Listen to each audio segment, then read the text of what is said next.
vous emmène à la Barbade découvrir mon fondant au chocolat, la recette de ma grand-mère mariée aux notes subtiles du rhum Mandguet.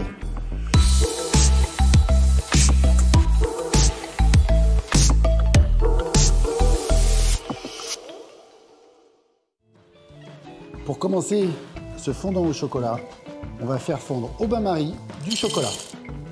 Je vais casser 2 œufs, j'utilise le blanc et le jaune. Je vais ajouter du sucre cassonade, qui est une des saveurs qu'on retrouve dans le rhum Mandguet. Et là, avec beaucoup d'énergie, je vais fouetter les œufs pour qu'ils soient blanchis. Quand le chocolat est bien fondu, je vais ajouter le beurre, demi-sel, et je vais ajouter une cuillère de caramel au beurre salé. On va faire fondre le beurre dans notre chocolat.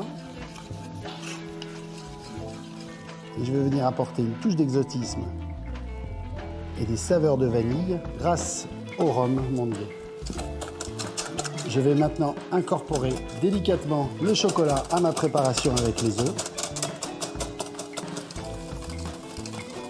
Et pour terminer ma recette, je rajoute de la farine. J'ai préparé quelques moules allant au four. Je remplis les moules. J'ai préchauffé mon four à 190 degrés. Je les enfourne quelques minutes. Quand on pense au gâteau de grand-mère, on pense également aux raisins au rhum. Donc je vais faire imbiber quelques raisins dans de l'eau chaude où je vais rajouter quelques centilitres du rhum Mandguet.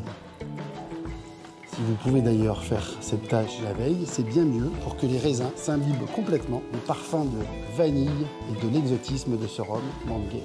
Au bout de quelques minutes de cuisson, je descends la température à 120 degrés et je vais laisser cuire pendant 30 minutes. Après 35 minutes de cuisson, les fondants sont prêts. Sur une assiette, je mets un petit peu de caramel au beurre salé.